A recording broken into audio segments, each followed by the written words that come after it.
Bonjour, je vous présente aujourd'hui une nouvelle interface sur tableur Excel avec macro. Elle a pour ambition d'évaluer une classe de troisième en cycle de badminton pour un deuxième niveau de pratique au collège en cycle 4. Donc, la page d'accueil vous permet de visualiser et modifier le contenu de votre évaluation.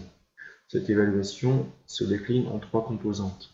La performance, bouton vert, la maîtrise, bouton jaune, et l'arbitrage, bouton orange. Nous allons visualiser les attendus de fin de cycle pour notre séquence d'enseignement badminton. La compétence attendue, qui est identifiée ici en haut, va guider notre démarche et les décliner en attendu de fin de cycle, au nombre de 5. Les attendus de fin de cycle, c'est ce que l'on souhaite voir acquis par nos élèves à l'issue du cycle d'enseignement de badminton. Ces attendus sont en lien avec les 5 domaines d'apprentissage. Ici, il y a 3 représentés. Ces attendus de fin de cycle traduisent des contenus d'enseignement et donc ils seront évalués à partir de critères d'évaluation. Lorsqu'on veut évaluer la maîtrise en situation d'affrontement, nous avons besoin de critères d'évaluation qui correspondent à ces attendus de fin de cycle.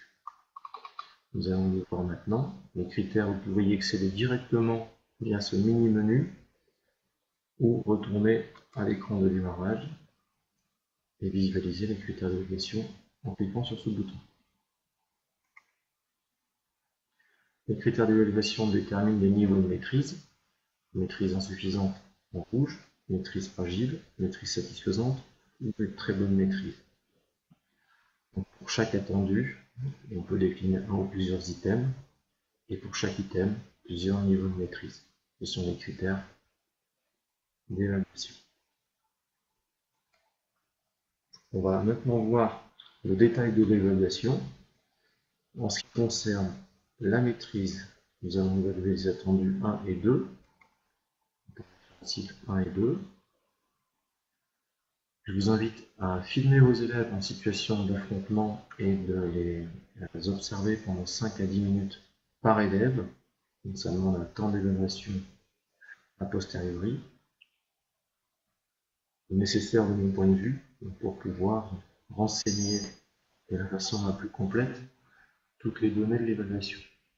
Le placement de l'élève, son replacement, la cible au sol, les trajectoires du volant.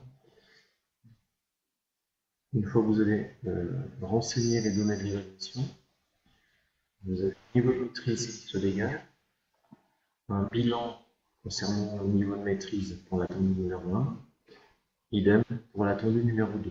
Vous pouvez ainsi donner la note de performance, de maîtrise à vos élèves, mais vous pouvez aussi leur indiquer leur niveau de maîtrise pour les deux attendus de fin de cycle en termes de compétences. Une fois que vous avez rentré ces informations,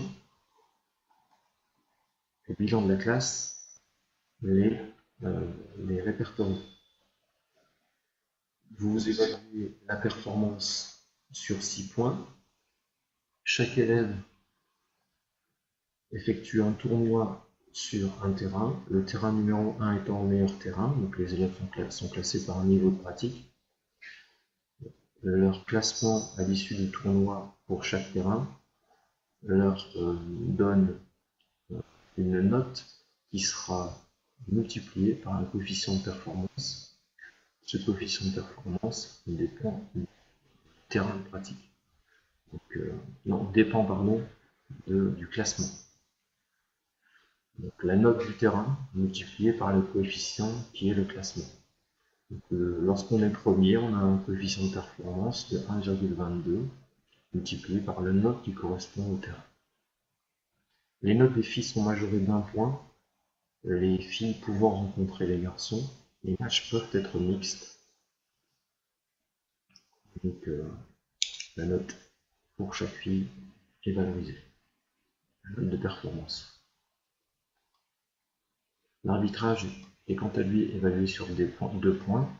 Quand vous avez renseigné les données de l'évaluation de l'arbitrage, vous pouvez récupérer le bilan d'évaluation au bouton relevé, bilan d'évaluation classe, qui récapitule la note de maîtrise, la note de performance, l'arbitrage et la compréhension et l'assimilation des règles, votre bilan note sur 20 et les 3 niveaux de maîtrise concernant les attendus de fin de cycle et les compétences correspondantes que vous pouvez renseigner dans l'évaluation par compétences à l'issue du trimestre et du cycle, et que vous pouvez, je vous conseille de donner aux élèves qui sont évalués. J'espère que ce document vous aura été utile. N'hésitez pas à me faire part de vos commentaires sur le site epsportos.net. Vous avez le lien ici sur le document. Merci.